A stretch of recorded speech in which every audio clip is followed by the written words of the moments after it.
세상에 없던 기술이에요. 정말로 세상에 한 번도 존재하지 않았던, 그리고 완전히 파라다임이 다른 기술이기 때문에 양자역학적인 기술을 굉장히 진지하고 심각하게 도입하지 않으면 반도체가 작아지는 건 한계에 부딪힌다. 그래서 시장에 내놓고 가격표를 붙여서 어느 정도 사용료를 받고 쓰게 할 수 있구나, 팔 수 있는 정도의 기술은 됐다.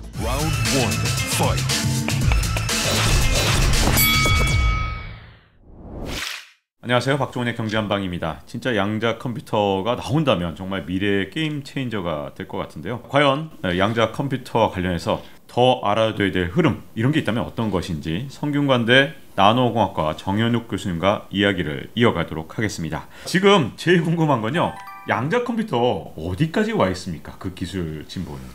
그거 굉장히 어려운 질문이에요. 어디까지 와 있습니까? 라는 거는 뭐 어디까지 갈 겁니까? 라는 질문을 먼저 해야 될 것 같아요. 그렇죠. 그러네요. 어디까지 와 있으니까는. 그런데 내 머릿속에 드는 양자 컴퓨터라는 게 심지어 연구자들, 개발자들 입장에서도 많이 다르고요. 양자 컴퓨터의 기술 발전이 초기 상용화 단계예요. 어느 정도 진보됐어요. 뭐 쓸만한 게 나왔어요. 라는 그 기준이 사람마다 다릅니다. 단지 제가 말씀드릴 수 있는 거는 양자 컴퓨터라는 어떤 대상을 우리가 여러 가지로 생각을 했을 때 지난 20년 동안 눈부시게 기술이 발전해 왔다는 거는 굉장히 정확한 팩트예요. 기술의 발전이 항상 사람의 기대를 뛰어넘는 만큼 급격히 빠른 속도로 눈부시게 발전해 왔기 때문에 사람들이 양자 컴퓨터에 대한 기대가 크고 점점 더 그럴지도 않을까? 라고 있는 거예요. 한편으로는 이 양자 기술은 어렵습니다. 진짜 어렵습니다. 그래서 이게 될 거라고 믿는 것도 그렇게 그럴듯하지 않아요. 안 될 거라고 믿는 게 훨씬 마음이 편해요. 양자 기술이 정말 완성이 돼가지고 세상이 다 막 양자 기술 기계로 돌아가는 그런 세상이 올 거라고 생각하기는 앞으로 넘어야 할 산이 너무 많아요. 근데 절대적으로 못 넘을 산이 있느냐? 그것도 아니니까. 그래서 양자 컴퓨터 어디까지 와 있습니까? 하는 거의 퀘스천은 우리가 양자 컴퓨터라고 부르는 대상을 어디까지 만들면 만족하시겠습니까? 라는 걸 먼저 생각을 해야 되는데, 지금 제가 드릴 수 있는 거는 양자역학의 원리에 의해서 작동하는 조그만 기계 같은 것들이 세상에 등장을 해서 양자역학적인 중첩, 얽힘 이런 것들을 내 맘대로 만들었다가 지웠다가 할 수 있는 그런 기기가 세상에 존재하는 정도까지 왔는데, 그것이 세상을 바꾸는 양자 컴퓨터가 되는 일까지는 아직 엄청나게 많이 남았다. 그 정도가 와 있는 거예요. 양자 컴퓨터 하면 저는 그 멋진 샹들리에처럼 금빛으로 반짝반짝한 그 사진들, IBM이 만들었네 하는 뭐 이런 양자 컴퓨터요. 자, 이렇게 된 양자 컴퓨터는 상용화하는 그 양자 컴퓨터 단계하고는 아주 먼 거죠. 그 샹들리에라고 우리가 부르는 그 골든 샹들리에라고 부르는 빛이 반짝반짝 너무 멋있던데요. 그건 양자 컴퓨터가 아니고 냉동기예요. 냉동기. 저희 학교 제 실험실에 가도 하나 있습니다. 그 냉동기고요. 저도 그 냉동기라는 얘기 듣고 정말 깜짝 놀랐던 게 냉동기를 왜 이렇게 예쁘게 만들었지? 이런 생각이 들더라고요. 냉동기 금도금을 해야 됩니다. 여러 가지 이유로 금도금을 해야 되고요. 그래서 금빛이군요. 전 세계 다 똑같이 생겼어요. 다 똑같이 생겼고, 그런 양자 컴퓨터가 금색으로 도금된 뭐 이런 샹들리에가 있으니까 뭔가 뭐 많이 만든 것 같죠. 그렇죠? 실제로 그 기계는 되게 잘 돌아가고요. 큐비트라고 부르는 트랜지스터에 해당하는 것들이 뭐 한 10개, 뭐 이렇게 20개 이렇게 있는 것들이 얼추 돌아갑니다.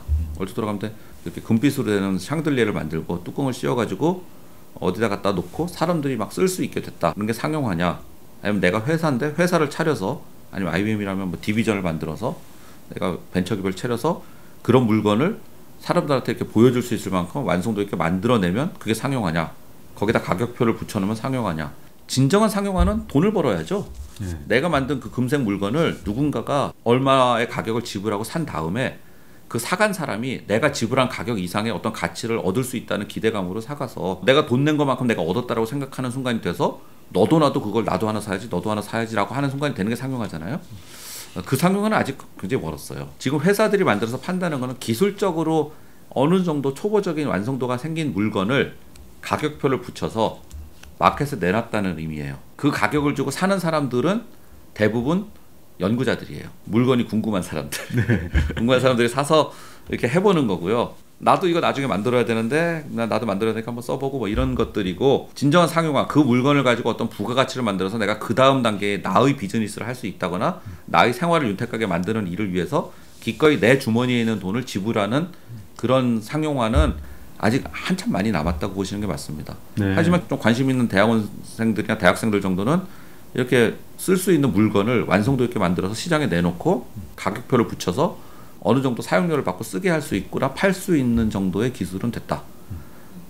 그게 그 금색 샹들리에의 실체입니다. 우리 정부에서 발표했을 때 26년까지 50 큐비트 양자 컴퓨터를 만든다. 네. 큐비트라는 표현을 썼는데 지금까지 컴퓨터 속도를 나타낼 때 헤르츠 또는 네. 뭐 용량을 나타낼 때 비트 다 들어봤단 말이죠. 근데 네. 갑자기 또 큐비트 나왔습니다. 그래서 큐비트는 도대체 뭐고 어떻게 네. 이해해야 되나요? 50 큐비트. 큐비트라는 거는 이제 퀀텀 비트예요.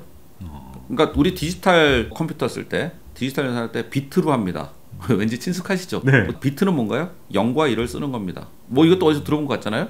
그 비트라는 걸로 디지털 연산하는 거에 대응해서 양자 컴퓨터의 연산 처리를 하는 단위가 이제 큐비트예요. 큐비트는 0과 1의 중첩 상태를 썼다 읽었다 할 수 있는 게 큐빗입니다. 0하고 1이 적당히 섞여 있는 상태인데 우리가 큐비트에게 너 0이니 1이냐고 물어보는 순간 0과 1을 반반의 확률로 주는 뭐 이런 중첩 상태를 쓰고 읽고 프로세스 할 수 있으면 그게 이제 디지털의 비트처럼 쓸 수 있어서 이제 큐비트라고 부르는 거고요. 컴퓨터 할 때 CPU가 2.4GHz야, 네. 메모리 16GB, 뭐 이렇게 하드는 SSD는 1TB 뭐 이렇게 사지 않습니까? 뭐 화면은 뭐 15.6인치 뭐 이렇게 사는 건데 잘 생각해 보시면 비트라는 거는 하나의 정보를 쓰고 지우는 단위예요. 사실 0과 1을 쓰는 그 비트의 결국 물리적인 층은 트랜지스터거든요. 트랜지스터에다 0, 1을 쓰는 거고 0, 1을 쓰는 게 트랜지스터의 랭귀지에서 보면은 0V, 1V를 썼다 지웠다 하는 거예요. 뭐 이런 일을 하는 건데 여기까지는 뭔가 들어본 거 같고 친숙하잖아요. 좀 뭔가 좀 그런 것 같잖아요.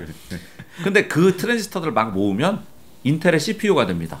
뭐 그것도 있잖아요. 인텔 CPU는 트랜지스터가 10억 개 들었어요. 뭐 이런 거 있잖아요. 그렇게 하죠. 큐비트는 정보를 썼다 지웠다 할 수 있는 거니까 정보를 많이 쓰려면 큐비트가 많이 있어야 되고 큐비트가 많이 있으면 당연히 더 파워풀한 더 강력한 양자 컴퓨터나 양자 머신이 됩니다. 어떤 일을 하던. 그래서 큐비트가 많은 게 좋은 거예요. 우리 컴퓨터 살 때 야, 내 진짜 좋은 컴퓨터 샀어. 내 컴퓨터에는 트랜지스터가 10억 개야. 라고 말하지 않지 않습니까? 다 그렇죠. 다른 거 얘기하죠. 네. 내 화면이 밝아, 라든가 네. 터치 스크린이야, 뭐 이런 얘기를 하죠. 요새 화면 사이트도 잘 안 물어봐요. 큰 거 좋아하는 사람은 큰 거 사는 거고, 작은 거 좋아하는 건 작은 거 사는 거죠, 그죠? 다른 성능을 보죠. 그러니까 그 큐비트가 몇 개라는 거는 굉장히 많은 성능 지수 중에 하나고, 당연히 그 큐비트 개수가 많은 게 좋은 겁니다. 하지만 그게 양자 컴퓨터의 성능을 다 결정하지는 않고요. 만약에 양자 컴퓨터가 진짜로 만들어지고 우리가 목표하는 방식으로 언젠가 된다면 예. 이 정말 세상을 바꿀 게임 체인저가 될 수 있는 건가요? 지금도 컴퓨터 있고 뭐 스마트폰도 잘 작동되는데 그렇죠, 그렇죠. 뭐가 더 달라지는 게 있으니까 이거 자꾸 개발하려는 거겠죠? 지금 우리가 양자 컴퓨터라고 부르는 대상은 지금 우리가 컴퓨터라고 생각하는 대상하고 경쟁하거나 배타적이지 않습니다. 지금 우리가 사용하고 있는 컴퓨터 있잖아요. 네. 그 컴퓨터가 하는 일은 영원히 그 컴퓨터가 할 거고요. 그 컴퓨터가 하는 일 양자 컴퓨터가 더 잘할 확률도 거의 없어요. 양자 컴퓨터는 왜 컴퓨터라고 하나요? 뭔가 계산을 시킬 수 있다는 얘기고요.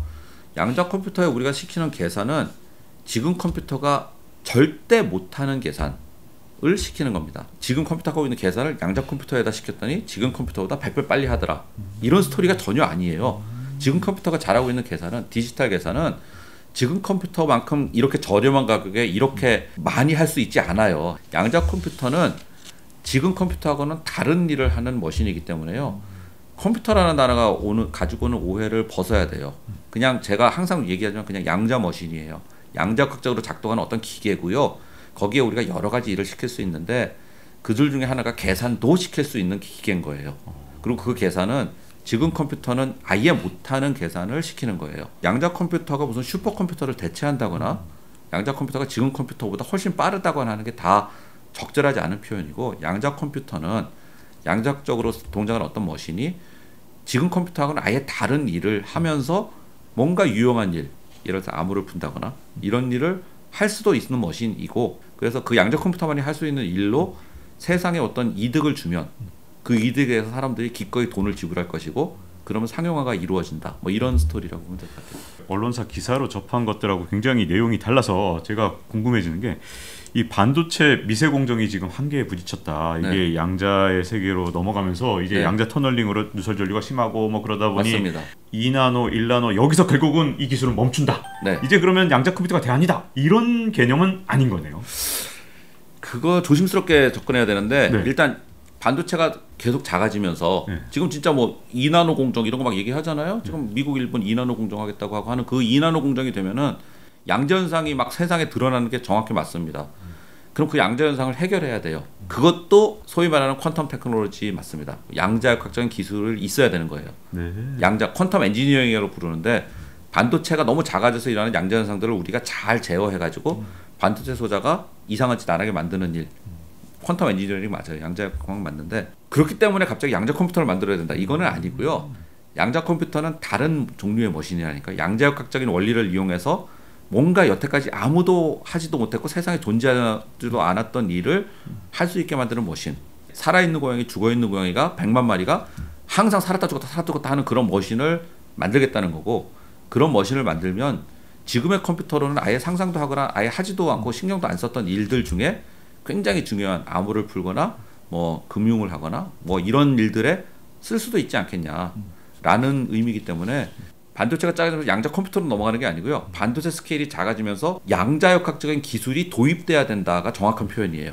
양자역학적인 기술을 굉장히 진지하고 심각하게 도입하지 않으면 반도체가 작아지는 건 한계에 부딪힌다. 그게 정확히 맞는 말이고, 그런 양자역학적인 기술을 이용해서 동작하는 장치를 만들면 그게 양자 기계, 양자 머신인 거고, 그 머신에다가 계산을 좀 해보지 라고 시키면 그 양자 컴퓨터예요. 퀀텀 테크놀로지 쪽으로 네. 더 기술 혁신이 일어나지 않으면 네. 반도체는 그럼 미세 공정은 여기서 한동안 멈춰 있을 가능성도 있는 거네요. 그걸 뛰어넘지 못하면 그건 아직 못 뛰어넘은 거고. 아니요, 그러니까 미세 공정이 네. 점점 더 좋아질 거는 굉장히 맞는데 네. 지금 2나노잖아요. 네. 2나노라 그러면은 그게 원자 뭐 한 10개예요, 10개. 더 갈 데가 그렇게 많지는 않고. 통로가 진짜 너무너무 좁고. 예. 그리고 이제 양자역학적인 일을 해결을 못하면은 소자 동작이 잘 안 하기 때문에 해결해야 된다는 것도 맞는데, 사람들이 계속 무어의 법칙이 한계에 다다랐다, 반도체의 미세 공정이 한계에 다다랐다는 말을 끊임없이 하고 있지만 실리콘 테크놀로지는 끊임없이 그걸 극복하면서 지금 여기까지 왔거든요. 거의 다 왔다고 생각을 하지만 양자역학적인 해결책이 없으면 망한 거네요 라는 거는 거꾸로 생각해서 양자역학적인 해결책을 만들면 되지 않습니까? 라는 것이고, 양자역학적인 해결책을 만들면 되지 라고 하는 순간 거의 저는 만들 거라고 확신을 합니다. 그러니까 그거는 걱정을 안 해요. 네. 자, 이제 양자역학이 만들어가는 양자 컴퓨터가 지금 우리가 쓰는 디지털 컴퓨터와 다른 개념, 일종의 스포츠카로 설명을 해주셨으니까 네. 제가 여기서 궁금해지는 건, 그러면 필요한 생태계나 또는 만들어야 되는 생태계 자체가 아예 다를 수도 있겠다라는 생각이 좀 들거든요. 네, 그렇습니다. 어떻게 차이 나나요? 아예 다른 생태계죠. 첫 번째, 집집마다 양자 컴퓨터 하나씩 놓고 쓰는 이런 일은 일어나지 않습니다. 양자 컴퓨터는 값싸고 가볍고 집집마다 보급되는 양자 컴퓨터 이런 거를 꿈꾸는 사람은 사실 거의 없고요. 지금은 양자 컴퓨터는 어딘가 저기 센터에 엄청나게 무시무시한 컴퓨터가 하나 있는 거예요. 우리가 거기 접속해서 쓰는 거라는 모델, 클라우드 모델이 지금은 적절한 모델이고, 또 하나는 양자 컴퓨터 단독으로 쓰는 일은 또 그렇게 많지 않을 거라고 생각을 해요. 지금 쓰고 있는 컴퓨터가 하던 일 중에 약간 못하던 일, 하지만 양자 컴퓨터가 잘하는 일이 있으면 클라우드로 연결되는 양자 컴퓨터에다 그 질문을 던지고 양자 컴퓨터가 그 답을 주는 형태로, 그러니까 지금 컴퓨터의 보조적인 역할로 쓰지 않겠나라는 것이고, 가장 근본적인 그 퀘스천은 양자 컴퓨터가 뭘 잘하는데요? 라는 거예요. 네. 지금 컴퓨터를 어떻게 쓰는지 사람들은 굉장히 잘 압니다. 컴퓨터 사이언스가 굉장히 크잖아요. 지금 컴퓨터에는 이런저런 프로그램, 이런저런 알고리즘을 얹어서 이런저런 문제를 해결을 하고, 뭐 기차표도 사고 사진도 찍고 포토샵도 하고 뭐 다 한단 말이에요. 그런 일들을 하는 일을 잘 알고 있는데, 그 프로그램을 양자 컴퓨터에다 이렇게 갖다 놓으면은 훨씬 잘해주느냐? 아까도 말씀드린 그게 아니거든요. 양자 컴퓨터는 양자 컴퓨터용 프로그램을 다시 짜야 되고, 양자 컴퓨터용 알고리즘을 다시 짜야 되는데, 양자 컴퓨터만 잘할 수 있는 걸로. 그게 뭐냐? 수학적으로 여러 가지 문제들을 잘한다고 알려져 있어요. 근데 사람들은 그거보다는 내 주머니 돈을 낼 때는 내 생활에 뭘 도움을 줄 건데 라는 걸 물어보거든요. 그게 아직 명확하지 않아요. 결국 이것의 생태계의 끝에, 이게 서바이벌의 키 중에 하나는 사람들이 그걸 유용하다는 걸 찾아내야 되는데, 유용하다는 거는 얘들 무슨 일을 시킬까라는 고민이고, 그 고민을 사람들이 엄청나게 많이 하고 있다는 거죠. 그래서 그게 솔루션이 나오면 오히려 좀 더 가속화될 수 있을 것 같아요. 여기서 또 궁금해지는 건, 과연 우리가 그동안 디지털 세상에서 반도체라는 걸 만들어서 우리나라 경제의 버팀목이 되도록 해왔는데, 양자 컴퓨터는 우리가 잘할 수 있는지, 또 잘한다면 어떤 분야가 잘할 수 있는 건지, 이런 것들이 좀 궁금해집니다. 양자 컴퓨터가 뭐 몇 년 안에 갑자기 세상을 바꾸는 일이 나올 확률은 그렇게 크지는 않다고 사람들이 생각을 합니다. 그러니까 아직 갈 길이 굉장히 멀기 때문에 그 우리나라가 생각보다 기술력이 있는 나라예요. 이제는 우리나라가 제조업이나 기술에서 앞서고 있는 분야가 많기 때문에 이렇게 갈 길이 많이 남은 기술에서는 우리나라가 충분히 기회가 있어서 베팅할 수 있습니다. 사실 우리나라가 생각보다 다 잘합니다. 이게 한 나라가 다 잘하는 나라가 그렇게 많지 않은데 우리가 화학도 잘하죠. 배도 만들죠. 건설도 잘하고 반도체도 잘하고 오만 걸 다 잘해요. 굉장히 여러 종류의 다양한 일들을 잘하거든요. 양자 컴퓨터나 이 양자 기술 자체도 굉장히 융합적인 기술이라 한 기술 분야가 들어가는 게 여러 가지가 들어가는 거기 때문에 우리나라처럼 이렇게 다양한 분야에서 이렇게 엣지를 갖고 있는 나라가 잘할 수 있는 찬스가 더 많다는 것도 맞고요. 갈 길이 멀기 때문에 우리가 찬스가 있다는 거 맞는데 우리나라 그럼 뭘 잘할 수 있어요? 어디에 베팅해야 돼요? 그건 되게 어려운 게 양자 컴퓨터가 뭘 어디에 유용할 것 같아요? 그거거든요. 양자 컴퓨터가 결국은 어디에 쓰일 것 같아요? 그 질문이 먼저 돼야 될 것 같아요. 양자 컴퓨터가 여기에 쓰일 것 같으면 그러면 거기에 쓰이는 양자 컴퓨터를 잘할 수 있는 쪽에 우리가 더 가면 되고 뭐 이런 건데 우리가 뭘 잘할 수 있어요는 저는 완전히 열린 퀘스천이라고 봅니다. 양자 컴퓨터 자체가 열린 퀘스천이에요. 양자 컴퓨터가 성공할까 실패할까를 떠나서 양자 컴퓨터가 어느 방향으로 갈까요? 양자 컴퓨터의 끝은 어딜까요? 지금 IBM이나 구글이 만드는 양자 컴퓨터가 최종 승자가 될까요? 이런 것들은 다 열린 퀘스천이에요.